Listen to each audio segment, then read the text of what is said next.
Hello and welcome to the October TCL Teen Bakealong. I am Marilyn, your teen librarian, and this month we are making Dutch apple bread. Now, when I lived back in Kansas, every October I would go to this little orchard that was about an hour away from where I lived and pick a heck ton of apples and then turn them all into apple butter. So that's kind of what October makes me think of. Obviously, we've got pumpkin goodness everywhere. But I thought we'd do something a little bit different. We've also sort of got a kind of cinnamon sugar theme going on here. And, I mean, October, even if you got pumpkin, you still gotta have maybe apple cider. I know I think about, like, apple cider donuts, that whole thing. So, let's tie in our aprons and get started. So here are all the tools and ingredients that you will need. We've got our wet ingredients over here. Just snuck that in there. Our milk applesauce standing in for the eggs and our vanilla extract. All of our little dry ingredients in here. And then our our butter and our sugar that we'll mix together. And then our little cubed apples, as well as our trusty rubber spatula and a loaf pan. All your dry ingredients are going to come to you all mixed together already like this.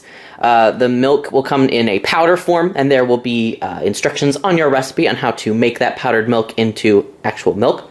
So once we get everything all gathered, let's get mixing.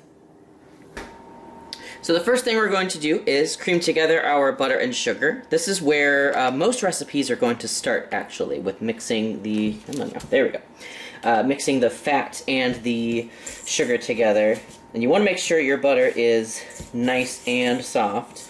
Yours should be super soft, but if it's not, or if you maybe put it in the fridge before you decide to bake it, just let it sit at room temp for a few hours. You really want it to be, you'll see how easily mine's kind of flattening out and getting mixed together. You want it to be really, really soft, especially if you're doing this by hand. If you're doing it with a stand mixer, you can have it be a little firmer. You still want it to be warm, because part of where things can get a little messed up, let's say, whenever you're doing some sort of baking, is if the butter actually isn't warm enough.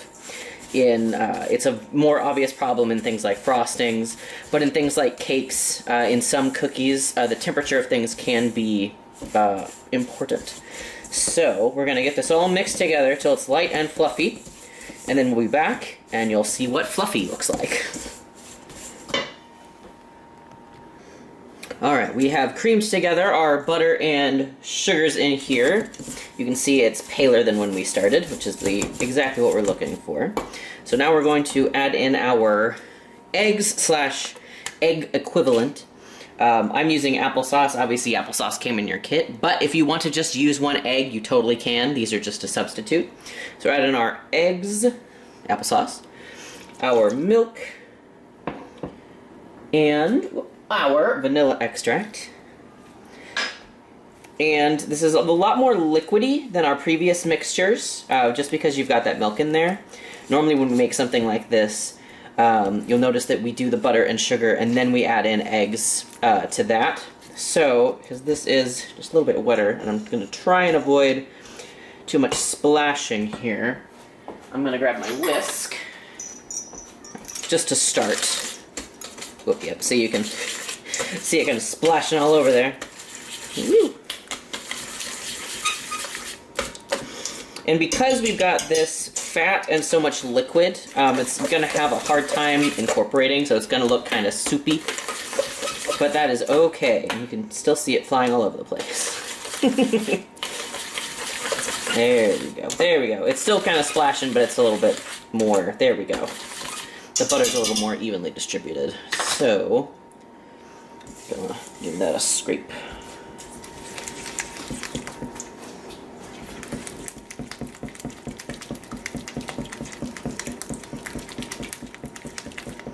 There we go. Okay.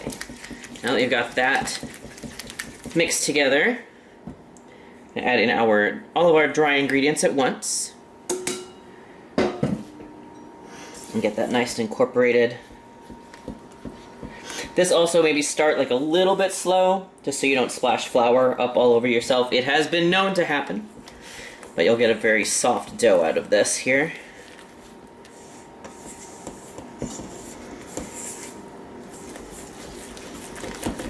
There we go. And just be scraping the bowl down as you go to get all that flour incorporated.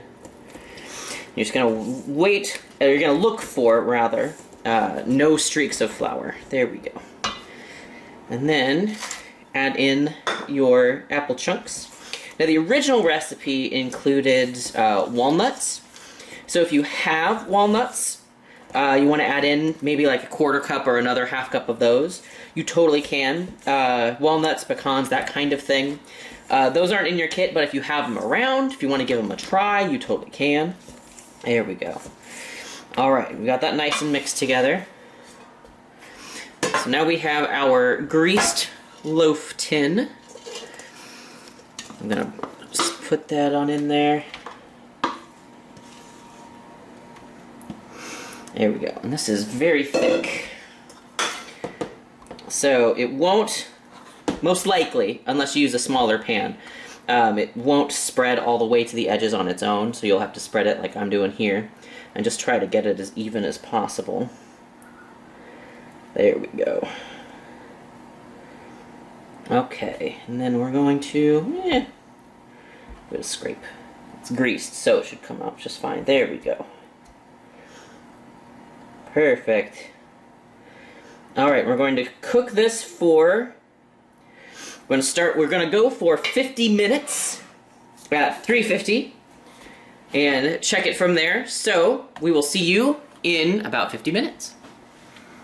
Alright, it's been about 50 minutes on our apple cake, and I think we're probably good. We got some nice golden brown. We're going to do it a, oh yes. Okay, so we're going to let this cool in the pan for, I think we'll do maybe about 5 or so minutes before we turn it out to cool completely, and then we will give it a taste.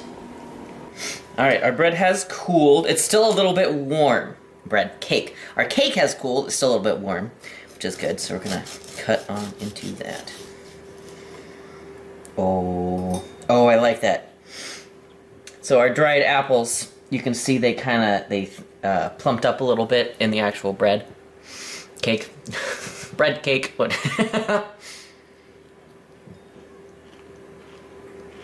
Mmm.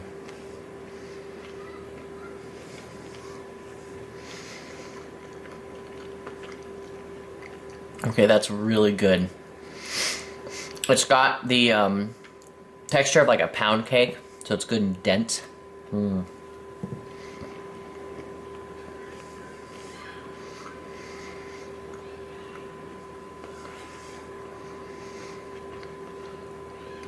Oh, that's very tasty. Oh, that's so nice. That's so pleasant. Mm.